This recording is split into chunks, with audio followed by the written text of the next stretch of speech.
Assalomu alaykum barchaga. Yaxshimisizlar studentlar? Haftaning birinchi kuni dushanba kuni barchaga xayrli bo'lsin.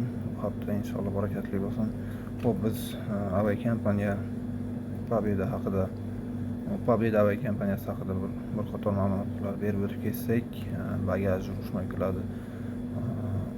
Pobeda aviakompaniyasi Moskva va O'sh qatnaydigan aviakompaniyalar ichida eng arzoni hisoblanadi. Aviabiletlari eng arzon yuradi. Nimagaki bez bagaj bo'lganligini hisobiga. Urushmay keladi ham 5 kilo tarifida ko'rsatilgan. Urushmay keladi og'irligi 5 kiloga yetmagan bo'lsa ham gabarit bo'lib ketgan bo'lsa 7,5 ming rubl shtraf to'lattiradi. Yoki bagajga topshir deydi, yoki 7,5 ming to'la deydi. Bagajga topshirsangiz 4,5 ming rubl to'lanadi.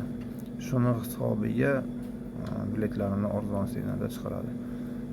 Обязательный ручной кладез yashikka soldirtiradi.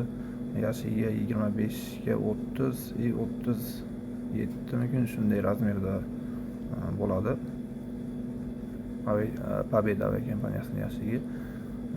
Shuni bir qator hisobga olib qo'yinglar. Ko'pchilik aeroportlarda shu holatga duch kelib qolyapti.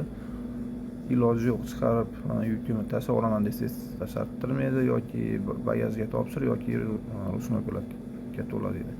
Eng qulayi bagajga topshirib olganingiz qulay bo'ladi. Aeroportda 4,5 ming rubl to'lab.